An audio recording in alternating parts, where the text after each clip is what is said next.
आखिर वो आती भी कैसे? हमें छोड़कर चली गई और एक बार भी मुड़कर नहीं देखा उन्होंने। उनकी वजह से हम दोनों बहनों ने कितनी मुश्किलात देखी हैं। इतनी छोटी उम्र में तुमने संभाला था मुझे। उस वक्त तो कॉलेज में थी ना तुम? हाँ, मैं जानती हूँ मेरी जान। सादिया, हम दोनों ने सच में बहुत मुश्किल वक्त देखा है।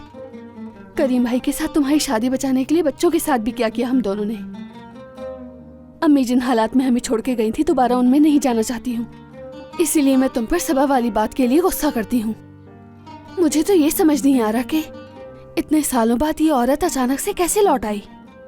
उसकी शादी फारूक से हुई भी है। हाँ, अब समझ आया सब कुछ मुझे। हाँ। उस फारूक ने इसे जानबूझकर हमारे पास भेजा है ताकि हमारी मालूमात ले सके। हो सकता है।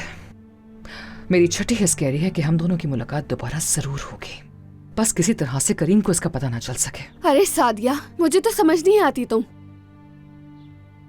जहरा के आने का खौफ भी है और एक तरफ अपनी बेटी को ढूंढने की कोशिश भी कर रही हो। तुम कितनी आसानी से घूम फिरकर वापस उसी टॉपिक पे आ जाती हो ना।